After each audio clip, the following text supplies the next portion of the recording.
प्यारे विद्यार्थीगण, मैं ऋतिक आप सबका इस प्यारे से YouTube चैनल पे स्वागत करता हूँ। मिथिला यूनिवर्सिटी के पढ़ने वाले सभी विद्यार्थीगण जो अभी यूजी पार्ट 3 की तैयारी कर रहे हैं, उनके लिए यह क्लास है। इस क्लास में हम general and environmental studies 8 section का 2019 का प्रीवियस ईयर क्वेश्चन करने वाले हैं। जो 2019 में जनरल एंड एनवायरमेंटल स्टडीज में जो क्वेश्चन पूछे गए थे वो हम 100 के 100 क्वेश्चन इस क्लास में करने वाले हैं। उम्मीद है आपको क्लास अच्छा लगेगा, समझाने का तरीका भी अच्छा लगेगा। अगर आप इस चैनल में नए हैं तो सबसे पहले आपका काम है चैनल को सब्सक्राइब निश्चित रूप से कर लें, ताकि आने वाले सभी वीडियो का आपको नोटिफिकेशन भी मिलता रहे। आप हमारे टेलीग्राम ग्रुप पे भी जुड़ जाइए, जिसका लिंक इस वीडियो के डिस्क्रिप्शन बॉक्स में है। ये 2019 का क्वेश्चन पेपर है जनरल एंड एनवायरमेंटल स्टडीज का। 2019 का जो क्वेश्चन पेपर है, जो ग्रुप ए और बी का है, वो पहले ही हम आप लोगों को दे चुके हैं। उसका क्लास हो चुका है, उसका लिंक भी इस वीडियो के डिस्क्रिप्शन में है और 2018 का क्वेश्चन पेपर का भी लिंक इस वीडियो के डिस्क्रिप्शन बॉक्स में है। आप वहां से सभी प्रीवियस ईयर क्वेश्चन पेपर को देखकर अपनी तैयारी को और पुख्ता कर सकते हैं। तो आइए हम अपनी इस क्लास की शुरुआत करते हैं।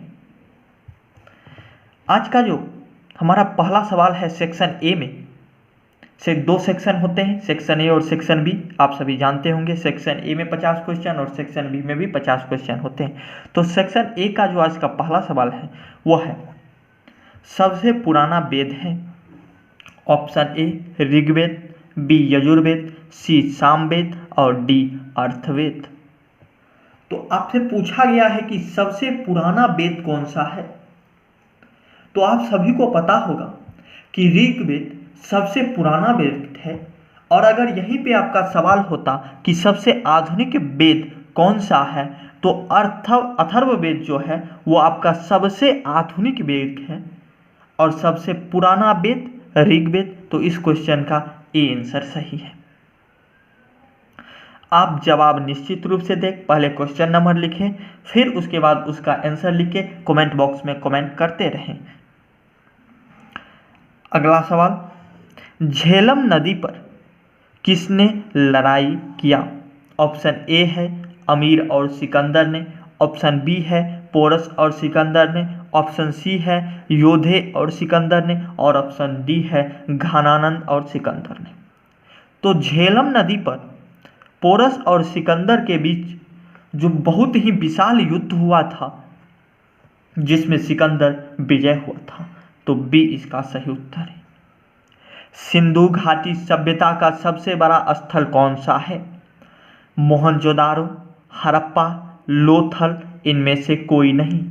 तो सिंधु घाटी सभ्यता जो सबसे पुरानी सभ्यता मानी जाती है, इसमें सबसे बड़ा स्थान जो था वो हड़प्पा का था। तो बी इसका सही उत्तर है। हड़प्पा जो उसका राज्य था वो बहुत ही विशाल और समृद्ध राज्य था उस जमाने का। तो बी इसका सही उत्तर है। ऋग्वेद में कितने ऋचा हैं। ए 1014, बी 1016, सी 1028 और डी 1046। तो जो ऋग्वेद है उसमें ऋचाओं की संख्या कितनी है। तो उसमें ऋचा की जो संख्या है वह 1028 है। तो सी इसका सही उत्तर है। नेक्स्ट,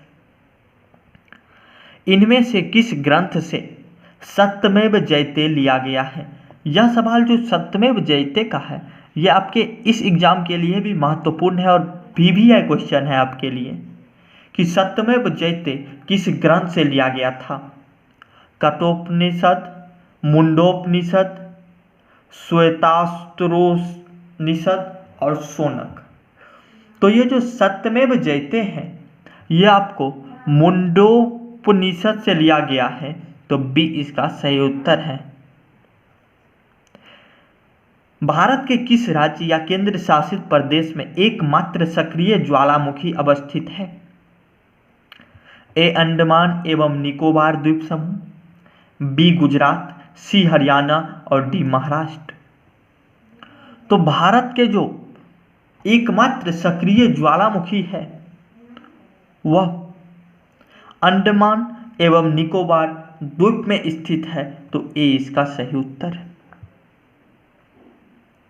भारत में ठंडा मरुभूमि कौन है? तो ठंडा मरुभूमि वह लद्दाख में है, बी इसका सही उत्तर है। निम्न के किस राज्य में बंदीपुर राष्ट्रीय पार्क है? कर्नाटक, आंध्र प्रदेश, हिमाचल प्रदेश, मध्य प्रदेश। तो बंदीपुर राष्ट्रीय पार्क जो है वो कर्नाटक में स्थित है, तो ए इसका सही उत्तर है। आपको आपके एग्जाम की दृष्टि से राज्यों के राजधानी, उस राजधानी के राज्यपाल और वहां के मुख्यमंत्री, ये भी आपको जानकारी रखनी है।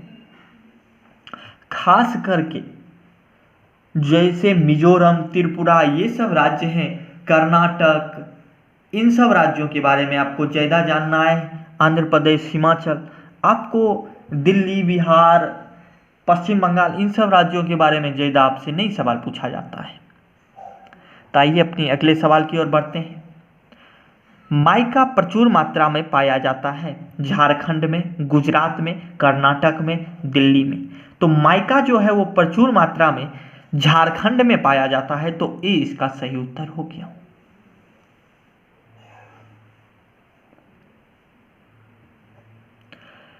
पंचायत के सदस्य होते हैं जिला पदाधिकारी द्वारा मनोनीत, संबंधित निर्वाचन क्षेत्र के मतदाता द्वारा, राज्य के पंचायती राज्य मंत्री के मनोनयन द्वारा, और इनमें से कोई नहीं। तो आप सभी को पता होगा जो पंचायत के सदस्य होते हैं, जैसे कि मुखिया हो गया, आपका सरपंच हो गया, ये सब कैसे बनते हैं ये आपसे पूछा गया है। तो ये सब मनोनीत के द्वारा नहीं बनते हैं। तो दोनों जो मनोनीत है या मनोनयन है, ये दोनों ही कैंसिल हो जाएगा। इनका चुनाव होता है, प्रत्यक्ष चुनाव होता है जनता के द्वारा, इसलिए भी इसका सही उत्तर है। वर्तमान लोकसभा है, जो करंट में लोकसभा चल रहा है वो 15वीं लोकसभा है। 2019 में भी 15वीं ही था और अभी भी 15वीं 2019 में था, तो सी इसका सही उत्तर है। भारत में मतदाता की न्यूनतम आयु है। किस आयु के बाद आप मताधिकार का अधिकार रखते हैं, ये आपसे पूछा गया है। 15, 18, 21 और 25। ये सवाल आप सभी को पता होगा कि मतदान देने का आयु कितना वर्ष है, कितनी वर्ष है। तो मतदान का जो न्यूनतम आयु है वो 18 वर्ष हमारे संविधान में उल्लेखित किया गया है, तो बी इसका सही उत्तर है। इस सेशन में, इस क्लास में हमने अब तक कुल 12 क्वेश्चन को कवर किए हैं। उम्मीद है आपको अच्छे से समझ में आ रहा होगा। आइए हम अपनी अगली क्वेश्चन की ओर बढ़ते हैं। राष्ट्रपति के कार्यालय रिक्त हो जाता है राष्ट्रपति के इस्तीफा, मृत्यु, पदयुक्त और इनमें सभी। तो ये तीनों अगर हो जाए तो राष्ट्रपति का जो कार्यालय है वो रिक्त हो जाता है, तो डी इसका सही उत्तर है।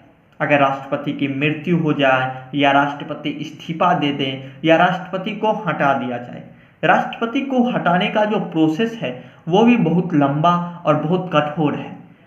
ऐसे ही एक झटके में आप राष्ट्रपति को नहीं हटा सकते। पहले तो राष्ट्रपति को 6 महीना पहले नोटिस दिया जाता है, उसके बाद लोकसभा, राज्यसभा, इन सभी के द्वारा एक एक करके बिल पास किया जाता है और उसके उपरांत राष्ट्रपति को हटाया जाता है। तो एक लंबा और कठोर प्रोसेस है राष्ट्रपति को हटाने का, तो डी इसका सही उत्तर है। भंगरा किस राज्य से संबंधित है? पंजाब, छत्तीसगढ़, गुजरात और मध्य प्रदेश। ये एक नृत्य होता है, डांस होता है भंगरा, और ये भंगरा किस राज्य से संबंधित है यही आपको पूछा गया है। तो भंगरा पंजाब से संबंधित है। पंजाब में भंगरा पंजाबियों के लिए बहुत ही फेमस है। गुजरात में जो है वो गरबा फेमस है गुजरात में। घूमर नृत्य संबंधित है, तो आप सभी को पता होगा कि घूमर नृत्य राजस्थान से संबंधित है, राजपूतों का ये नृत्य है, तो राजस्थान से संबंधित है। डी इसका सही उत्तर है। तुंगभद्र बांध अवस्थित है, यह बांध जो है वह कर्नाटक में अवस्थित है, तो डी इसका सही उत्तर है।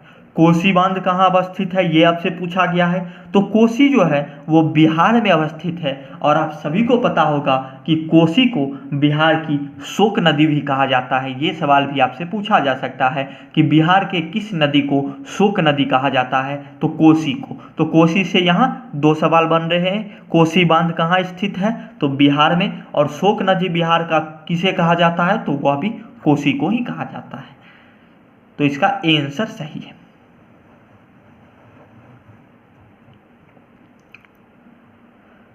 भागरा नंगल बांध किस नदी से संबंधित है, तो यह सतलज नदी से संबंधित है, तो बी इसका सही उत्तर है। बेतला नेशनल पार्क किस राज्य में स्थित है, बेतला नेशनल पार्क झारखंड में स्थित है, तो डी ये इसका सही उत्तर है। ये आपको याद करना पड़ेगा और इसका कोई चारा आपके पास नहीं है। काजीरंगा नेशनल पार्क किस राज्य में स्थित है, ये आपके एग्जाम के लिए वीवीआई क्वेश्चन है। Kaziranga national park, Kaziranga national park Assam में स्थित है। तेलंगाना के मुख्यमंत्री कौन है, जैसा कि मैंने आपको बताया कि आपको मुख्यमंत्री, राज्यपाल और उस राज्य की राजधानी, इनके बारे में जानकारी रखनी है, क्योंकि इससे एक सवाल तो निश्चित रूप से हर साल आते हैं। एक तो आते ही आते हैं, कभी कभी तो दो आ जाते हैं, इसलिए आपको इस पर विशेष ध्यान देने की आवश्यकता है। तेलंगाना के मुख्यमंत्री आपको पूछा गया है, 2019 का क्वेश्चन है, और अभी भी तेलंगाना के जो मुख्यमंत्री है वो के चंद्रशेखर राव ही हैं, और 2019 में भी के चंद्रशेखर राव ही थे। तभी चुनाव ही हुआ था और नए नए ये मुख्यमंत्री बने ही थे, तो ए इसका सही उत्तर है। आपको तेलंगाना की राजधानी भी पूछा जा सकता है, तो तेलंगाना की राजधानी हैदराबाद है, आपको ये भी याद रखना है। नेक्स्ट, गुजरात के मुख्यमंत्री कौन है, गुजरात के मुख्यमंत्री विजय भाई आर रूपानी जो गुजरात के मुख्यमंत्री हैं 2019 में, तो ए इसका सही उत्तर है। पश्चिमी रेलवे का मुख्यालय कहाँ है, पश्चिमी रेलवे का मुख्यालय मुंबई में अवस्थित है, तो ए इसका सही उत्तर है। बिहार विधानसभा के विपक्ष के नेता हैं 2019 में, और अभी भी श्री तेजस्वी यादव ही बिहार विधानसभा के विपक्ष के नेता हैं, तो सी इसका सही उत्तर है। कुछ करंट से भी सवाल आते हैं, अब जैसा कि देख सकते हैं 2019 में ये सब घटना नया था, तो वहाँ से ये सब उठाया गया है सवाल। अब ये आपसे नहीं पूछेगा कि विधानसभा का जो है विपक्ष का नेता कौन सा है, क्योंकि अब ये सवाल भी पुराना हो चुका है और अब सबको पता भी है, लेकिन तब के लिए यह करंट सवाल था और बहुत कम लोगों को ही पता था। नए नई नियुक्तियां होती है या नए नए चुना जाता है, तो बहुत कम लोगों को ही जानकारियां मिल पाती है।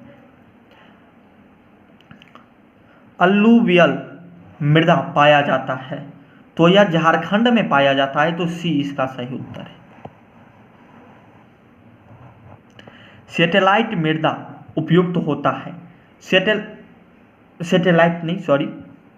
लेटेराइट मृदा उपयुक्त होता है, तो यह मृदा चाय की खेती के लिए सबसे उपयुक्त माना जाता है, तो ए इसका सही उत्तर है। गौतम बुद्ध को कहाँ ज्ञान प्राप्त हुआ था, तो गौतम बुद्ध को जैसा कि आप सभी जानते हैं बोध गया में ज्ञान की प्राप्ति हुई थी। किस प्लान के द्वारा भारतीयों के सत्ता का हस्तांतरण तथा देश का बंटवारा किया गया, तो यह जो है वह माउंटबेटन जो उस समय के गवर्नर जनरल थे भारत के, उन्हीं के प्लान के द्वारा ये सब किया गया था, तो डी इसका सही उत्तर है। कौन सा अधिनियम विधायी शक्ति को केंद्र और राज्यों में बांटा, वह अधिनियम बताया गया है, तो वह अधिनियम था भारत सरकार अधिनियम 1935 के तहत। ए इसका सही उत्तर है। भारत का सबसे ज्यादा जनसंख्या वाला राज्य उत्तर प्रदेश है, बिना किसी संदेह के। वाल्मीकि नेशनल पार्क स्थित है बिहार में। और राज्यसभा के कुल सदस्यों की संख्या ये भी आपको जाननी है कि लोकसभा में कितने सदस्य हैं, राज्यसभा में कितने सदस्य हैं। तो राज्यसभा के जो सदस्यों की संख्या है वो है 250, 250, ये अधिकतम सदस्यों की संख्या होती है। इससे ज़्यादा सदस्य राज्यसभा में अभी का जो कानून है उसके हिसाब से नहीं हो सकते हैं।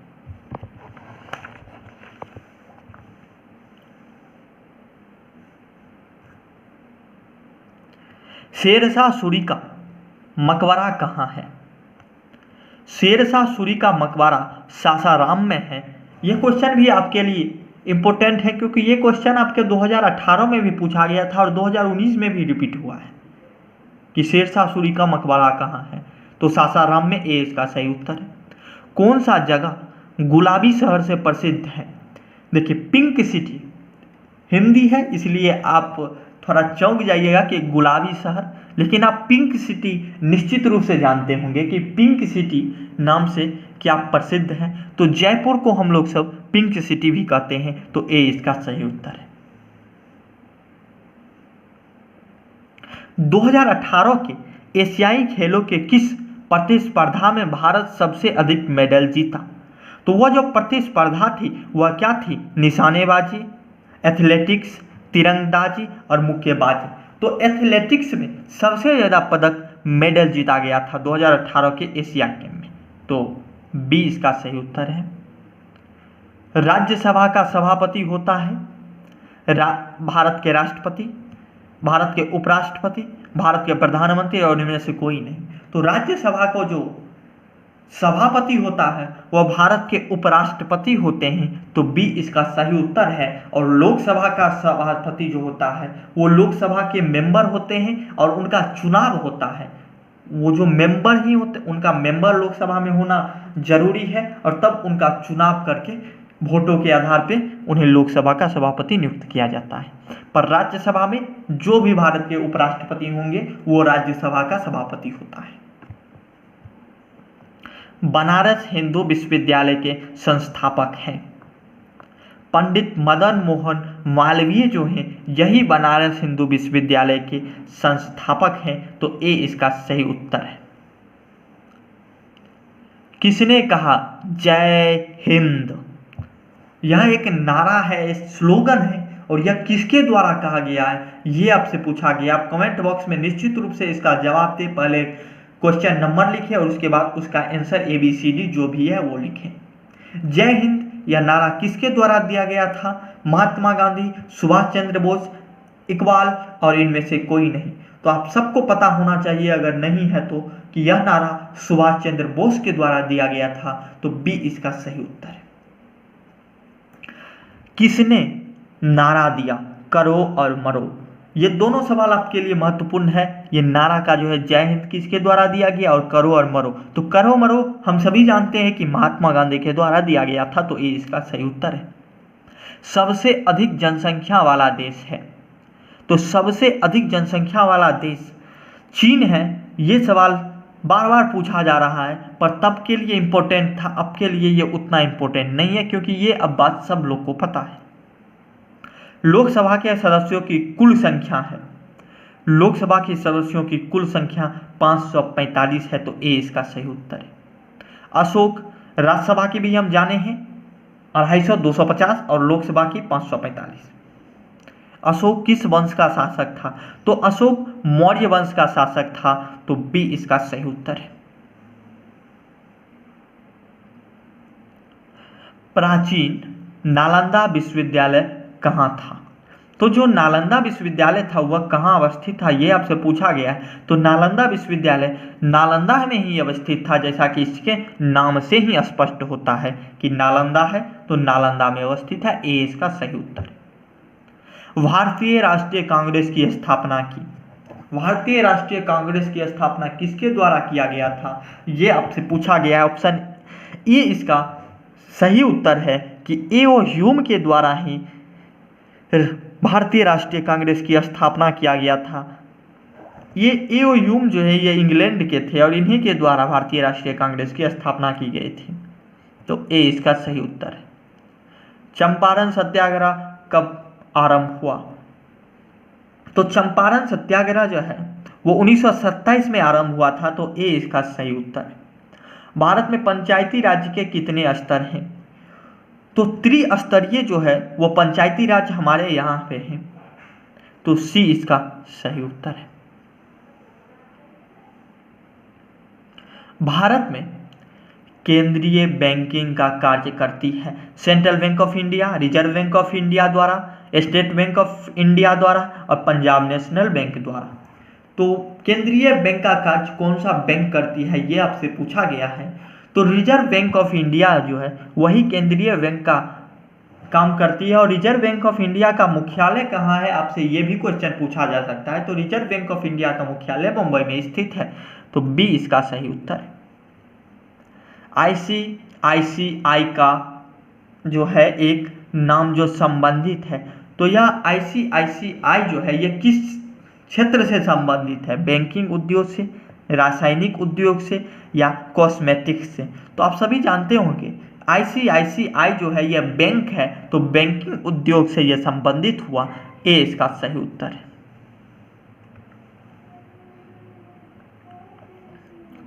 मुद्रा के अवमूल्यन का अर्थ? मुद्रा के मूल्य में कमी के साथ साथ प्रमुख अंतर्राष्ट्रीय व्यापार में अवमूल्यन, यही इसका सही उत्तर है कि मुद्रा का अवमूल्यन का अर्थ क्या होता है।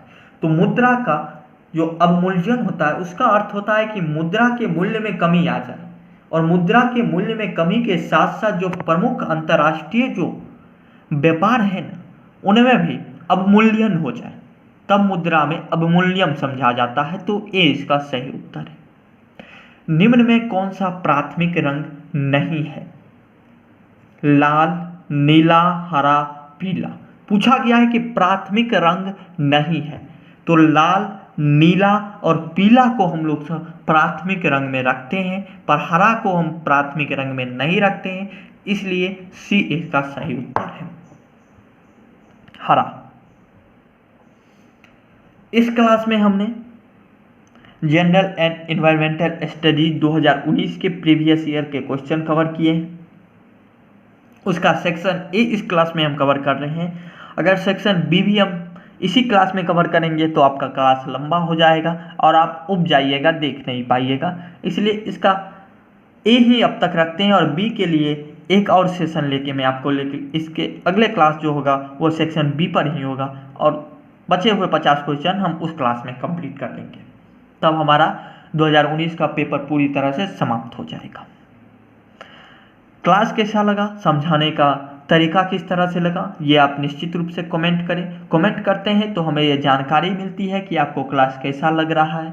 कुछ सुधार करने की आवश्यकता है तो निश्चित रूप से हमें बताइए, हम पूरी कोशिश करेंगे कि वो सुधार किया जाए।